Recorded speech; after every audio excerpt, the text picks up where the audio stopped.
Black CEO humiliated by wealthy white family cancels $500 million deal. The reason will surprise you. The sky over Asampton was overcast and grey, as if even the weather was uncertain about what the weekend held. A sleek black SUV slowly made its way up the gravel driveway of the Prado estate, the kind of place that didn't just whisper wealth, it screamed it from every marble column and meticulously trimmed hedge. Inside the car, Mariana Albuquerque, founder and CEO of Neurospace, adjusted the collar of her charcoal grey blazer. At 41, born in Trenton and raised by an aunt after losing her mother too soon, Mariana had built an empire with code, resilience, and countless sleepless nights. Now she was here to close a deal that could redefine the future of technology. "Ma'am," the driver said as he stepped out to open her door, "we've arrived." She nodded, more to herself than to him, and stepped out of the car. The mansion was massive, but with an airy feel. White stone and glass everywhere. It looked more like a magazine set than a real home. Before Mariana could press the doorbell, the door swung open. A tall, lean man with silver hair and a meticulously calculated smile stood waiting. "Mariana, what a pleasure!" exclaimed Augusto Prado, spreading his arms in an expansive gesture. She extended her hand. "Pleasure to meet you in person, Mr. Prado. Please, call me Augusto. We're practically partners now." She smiled politely but already knew they were not equals in Augusto's eyes. The Prado family represented tradition, oil, and banking. Now, they were scrambling to stay relevant by swallowing the innovation they couldn't control. Behind him, Helena Prado stood dressed in a champagne-colored outfit worth more than Mariana's entire wardrobe, her expression politely warm but unmistakably distant. "Welcome to our home," Helena said. "I hope your flight was smooth." "It was, thank you," Mariana replied as she stepped inside. The air smelled of lemon polish and old money. A Latina staff member in a pristine black uniform took Mariana's small bag and disappeared down a side hallway. As they walked through the house, Augusto pointed out pieces of art and architectural details, but Mariana barely listened. She was here to close the deal. $500 million, global distribution, funding. The kind of contract most CEOs would kill for. But Mariana wasn't like most CEOs. She came from dinners of crackers with mayonnaise and nights watching her aunt sew uniforms until dawn. The weekend would be intense, a formal dinner that night, a toast with shareholders the next day, and the signing ceremony with the press on Sunday. But just a few steps inside the house, she already felt the weight in the air. It wasn't fear. It wasn't intimidation. It was awareness. She was the only black woman in the house, maybe for the entire weekend. "Let me show you to your room," Helena said, gesturing toward the staircase. "We've placed you in the East Wing, second floor." Mariana paused. "I thought the other guests were staying in the West Wing." Helena's smile didn't falter. "Yes, but we thought you'd appreciate more privacy." Mariana held Helena's gaze a second longer than socially acceptable, but simply nodded and climbed the stairs. Her phone buzzed, a message from Tonya Oliveira, her CFO back in San Jose. "Any red flags?" She typed back, "Too early to say. But the air's off." From upstairs, she looked out the suite window. Outside, the ocean stretched in a foggy gray. Inside, everything was beige and glass. The room looked expensive but hollow, like no one had ever cried or laughed there. No photos. No books. Just furniture designed to impress. A knock on the door interrupted her thoughts. It was Raphael Martins, the family's assistant. Young, white, painfully formal in a poorly fitted navy suit. "Miss Albuquerque," he said, avoiding eye contact. "Dinner is at 7 sharp. Formal attire. The family would like to introduce you to some board members and friends before the official announcement on Sunday." Mariana nodded. "Thank you." Raphael hesitated. "There's a stylist available downstairs, if you'd like suggestions." That last word hung in the air like an uncomfortable fog. She raised an eyebrow. "I think I'm fine, Raphael." He flushed and left. Mariana didn't need a stylist. She'd chosen a navy blue, straight-cut dress. Elegant. Strong lines. Simple but powerful. Her curls were pulled into a low, neat bun.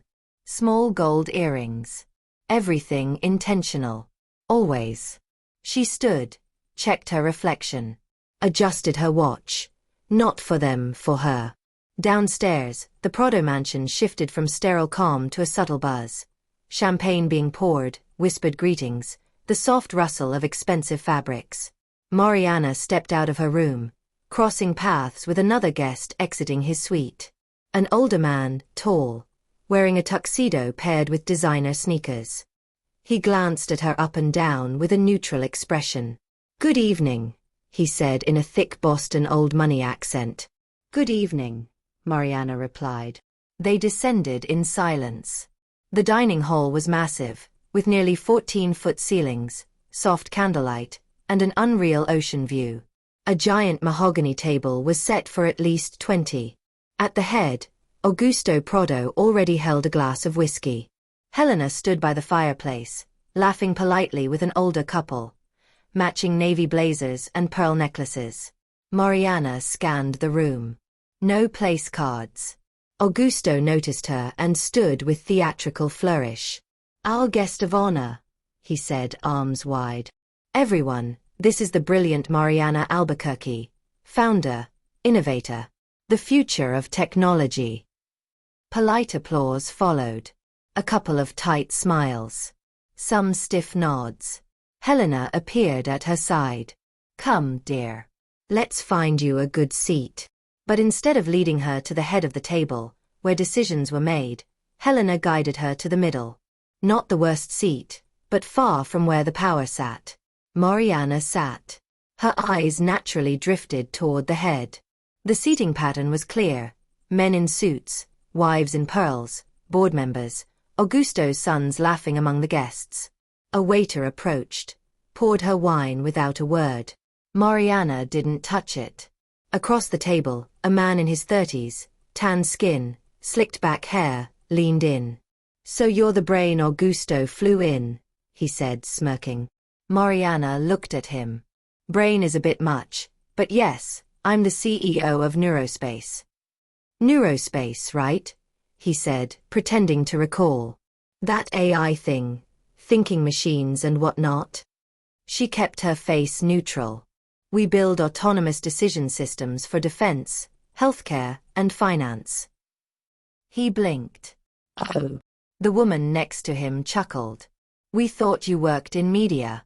You have such presence." Mariana let the comment hang in the air. Then offered a cold, tight smile.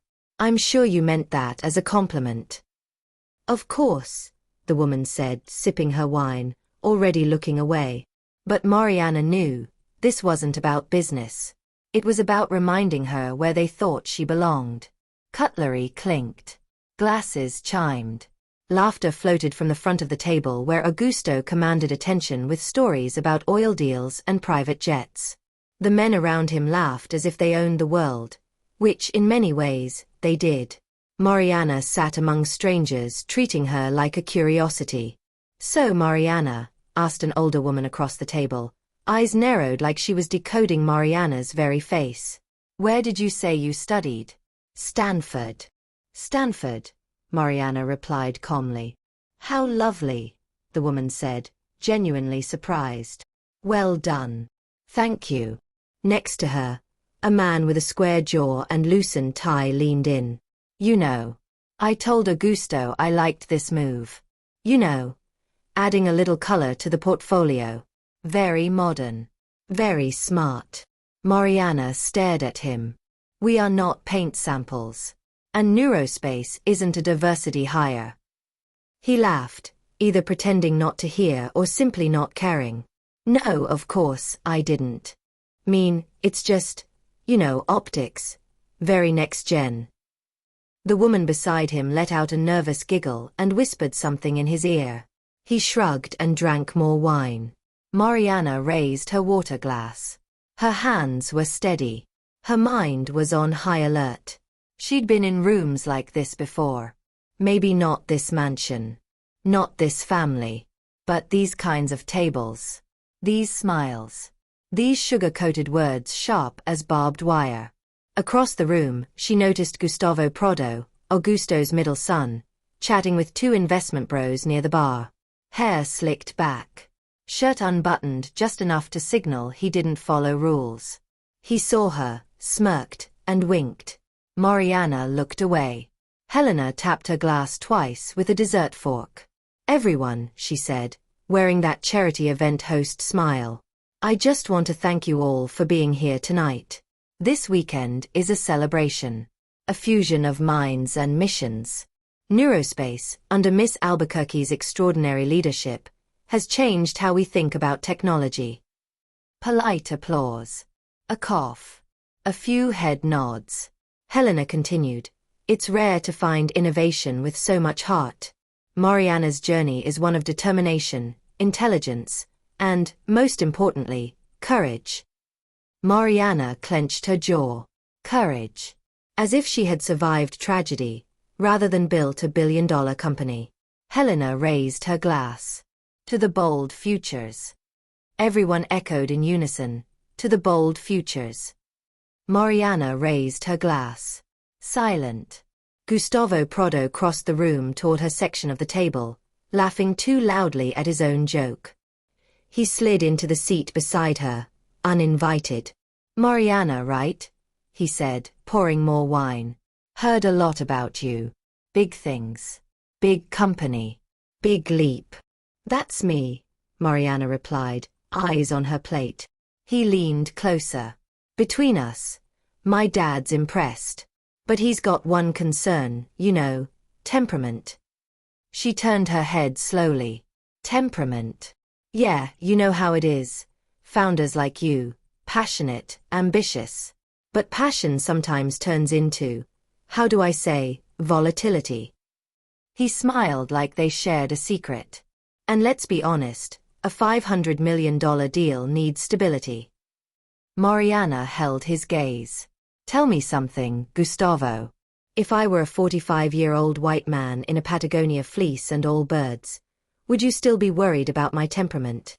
He blinked, then let out an awkward laugh. "Oh, don't do that. I'm just saying. No need to be sensitive. Just saying what the board probably thinks." Without a word, Mariana stood. "Excuse me." She walked away from the table, ignoring the raised eyebrows and curious stares. Her heels echoed sharply against the stone floor until she disappeared down the hallway. The guest bathroom was pristine. Chrome faucets. A mirror designed more for show than for use. Mariana shut the door and exhaled. Not a sigh. A release. The weight of one more forced smile.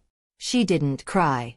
Not because she didn't want to, but because she couldn't afford to. She stared into the mirror. Strong jaw. Determined eyes. Hair pulled back like armor. People mistook composure for coldness. But they had no idea what it cost to remain whole in rooms designed to make her feel small. Her phone buzzed again. "Tonya. How's it going?" Mariana hesitated. Then typed, reconsidering everything. 3 dots appeared. "Talk to me." Mariana stared at the screen for a long moment before typing. "It's not just a bad dinner, Tonya. It's who we'd be aligning with. Their name next to ours on every press release. I don't know if I can." Silence. Then, "You always said, we don't beg for a seat at the table. We build our own." That hit harder than any microaggression of the night. She remembered where she started. An old backpack. A second-hand laptop. In a public library. Code, caffeine, and a vision that refused to die. Now here she was. Being told she was emotional. That she should be grateful. That her seat came with unspoken conditions. A soft knock. Mariana. It was Helena. Mariana opened the door. Helena tilted her head. "Is everything all right?" Just needed a moment. Helena lowered her voice. "Look. I know Gustavo can be blunt. Don't take it personally. He's just privileged. Mariana crossed her arms. Privileged. Helena hesitated. Well, yes, with privilege. Mariana stared. Let me ask you something. If your son were running a company like mine, would you ask about his temperament? Would he be seated away from decision makers? Would guests treat him like an exception? Helena faltered. You're interpreting things very specifically. I'm not interpreting. I'm perceiving exactly what happened. Silence fell heavy. Helena's lips pressed thin. This is a significant deal for both sides. Mariana nodded. That's what I'm starting to question. Helena forced a polite smile. I hope you reconsider whatever you're feeling right now. I'm not feeling, Helena. I'm thinking. Mariana brushed past her, back to her room, sat on the bed, opened her laptop. Inbox overflowing, investors, board members, journalists, all waiting for Monday's announcement. She opened a draft email. After careful consideration, Neurospace will not proceed with the merger with the Prado Group. We believe integrity is non-negotiable. Saved it. Didn't send yet. But deep down she knew. The decision was already made. The next morning, sunlight flooded the room like a spotlight. Mariana was already dressed. Black slacks, cream blouse, hair pulled back into a simple bun. No jewelry. No distractions. Just clarity. A knock on the door. Come in. It was Tonya, who had taken an overnight flight after reading Mariana's message. You flew out. Tonya nodded. You didn't sound like you needed strategy. You sounded like you needed backup. Mariana smiled. They sat in silence for a moment. Are you sure? Tonya asked. Mariana didn't answer right away. She closed the laptop. I think I've been sure for a while. Tonya leaned back in the armchair. You know what the market's going to say. Overreaction. Unprofessional. They're going to paint you as difficult. Mariana nodded. Let them. Tonya studied her. I'm with you. No matter what. But you don't have to do this just to prove a point. Mariana walked to the window. I'm not proving anything. I'm protecting everything we built. Silence. So what's the plan? Tonya asked. Mariana turned, calm and steady. We do the press conference today. No drama. No yelling. Just the truth. Clear. Professional. Public. Tonya took a deep breath. The board's going to have 1,000 questions. And I'll give 1,000 answers. Tonya smiled. You sure you don't want to at least tell Gustavo exactly where he can shove his daddy's money? Mariana laughed. Tempting. But dignity first. They exchanged a knowing look. What are you going to wear? Tonya asked. Do you really think I'd do this in sweatpants? They both laughed. 2 hours later, Mariana walked into the Prado estate's main hall. Augusto, Helena, and their legal team were gathered. The air was heavy. Mariana, Augusto said, folding his hands like a man used to being thanked. We need to talk. So do I, she replied. Saturday, I appreciate your hospitality, Mariana began, but I've decided to withdraw from the merger. Helena's face faltered. Augusto looked like he hadn't heard her correctly. Come again. I'm withdrawing. Effective immediately. Augusto's face flushed red, but his tone stayed controlled. Mariana, we have an agreement. You know what you're walking away from. I do. And I also know what kind of company we'd become if we went through with this. Helena tried to step in. If this is about what Gustavo said. It's not just about Gustavo, Mariana interrupted. It's about tone. It's about positioning. About how you treat leadership you don't view as your equal. Augusto pushed. If we've offended you. Mariana raised her hand. I'm not offended. I'm enlightened. This was never a partnership. It was an acquisition dressed up as progress. She stood. Keep your check. Neurospace will be just fine. But her words wouldn't stay confined to that room. In just a few minutes, the whole world would hear them too. Mariana stood in front of a plain white backdrop at the Aston Community Center. No mansions. No red carpets. Just a small stage with a podium and a few folding chairs. In the audience, reporters, photographers, and locals who'd heard whispers that something big was about to happen. Tonya stood nearby, managing the press, her phone in one hand and eyes on Mariana. Mariana adjusted the microphone. No teleprompter. No script. Just a small stack of index cards. Thank you all for being here, she began, her voice steady. I'll be brief. Because the truth doesn't need much time. She looked straight into the cameras. After much reflection, Neurospace has decided to withdraw from the merger with the Prado Group. A hush fell over the room. Then murmurs. Camera flashes. This decision is not about money or legal technicalities. It's about something far more important. Values. Mariana stood tall. She spoke about dignity, culture, vision for the future. She ended with a line that made the entire room rise to their feet. We are not in the business of selling ourselves. We are in the business of building. The applause started cautiously, then spread until it filled the hall. Outside, Tonya waited with a grin. You just set the internet on fire, she said. Mariana smiled. In a good way. In a very good way. They walked out together as Mariana's phone exploded with notifications, messages, and the world, finally, ready to hear what she had to say next. And that's exactly what happened.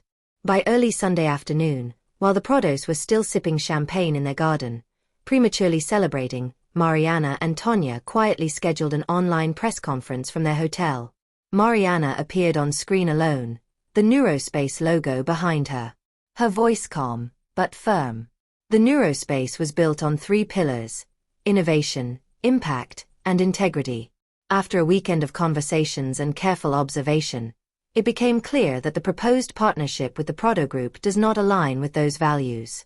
Therefore, we are ending negotiations. We wish the Prado Group success, but we are moving forward on our own path. It was barely a 2-minute statement. No mention of what happened at the mansion. No accusations. Just clarity. Composure. Power. That same night, the New York Times published a front-page story. CEO Mariana Albuquerque walks away from billion-dollar deal, sparks global conversation on ethics and representation in business. On social media, Black executives shared the video with captions like, "This isn't about money. It's about dignity." Meanwhile, behind closed doors in Asampton, Augusto Prado scrambled to do damage control. He denied any wrongdoing. Called the press conference a misunderstanding. But the market wasn't buying it, and the Prado Group's shares wobbled in the following days. Mariana, on the other hand, received over a dozen offers within days. But she didn't rush. She let every proposal sit. On Monday morning, sitting next to Tonya, she finally sent the email she had drafted in that room. Integrity is non-negotiable. Neurospace remains independent, with our heads held high and our eyes set on the future. She hit send. And in that moment, more than just a CEO, Mariana became a symbol. Not just of resistance, but of leadership.